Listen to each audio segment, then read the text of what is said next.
Patrick Vega came into the world awesome, according to his mother, Amy Vega. Patrick was a water polo player, swimmer, surfer, and swim instructor. He loved the water. Patrick's father, Manny, was in the Marine Corps, and maybe that's why the desire to join was so embedded in his soul. He really wanted to be a Marine. He wanted to be a Marine since he was a little boy, and I kind of told him, it was a phase and I was just going to play along as best I could. He was big into history and was always like a history buff kind of thing. So for him to go into the Marine Corps, it didn't surprise me. And he kept wanting to do it. And so when he became a junior or senior in high school, he kept telling me, Mom, I want to join the Marine Corps. And I said, okay. So I just told him, I was like, if you want to do this, then go for it. I'm here to support you. If that's your dream, then kind of go live your dream. I'll just be here. And I was excited for him to come back from boot camp kind of like built up and muscular sort of, and with his shaved head and in his dress blues.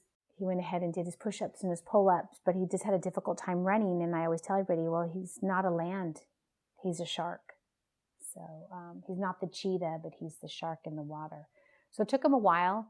The first day that my brother left, after a year of trying to get in, getting out, getting re-enlisted, all this drama, he finally got in, and the day that he got in, he left, and we said goodbye, but I didn't tell him goodbye because I said, I'll see you later. Like, you're just going to come back and it's all going to be normal. He left the first part of March, and within 10 days, we got that dreaded phone call that he had gotten, they found him in his bunk.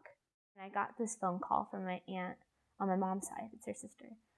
And she just says, Kate, something's wrong with your brother. Pack a bag, and I'll be there in an hour.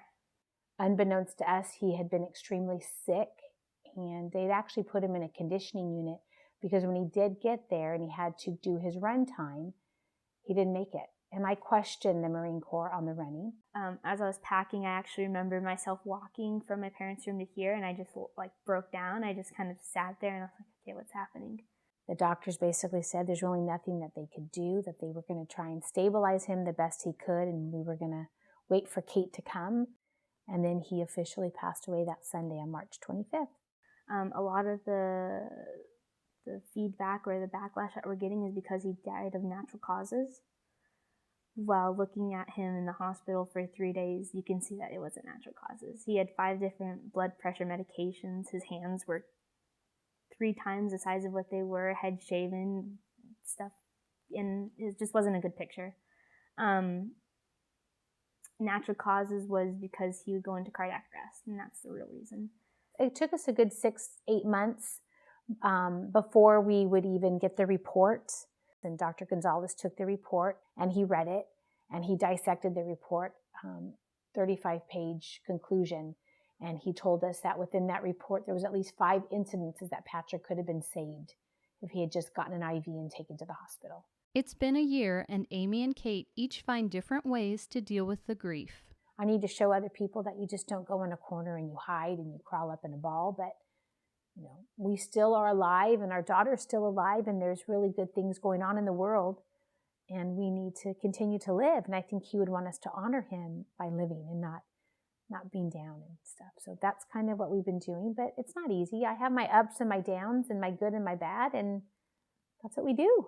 And it comes and goes, and find myself I have to watch sad movies just to let it out because I'm used to pushing it all back. The family has been looking into ways to create some change with the Ferris Doctrine, which was established in 1950 and prevents service members from suing the armed forces for malpractice or negligence. And so I feel the military is kind of hiding behind the Ferris Doctrine, because if it was anywhere else in a civil area, if someone had malpractice, you would sue them. The Supreme Court recently refused to hear another case challenging the Ferris Doctrine, but the Vegas aren't giving up.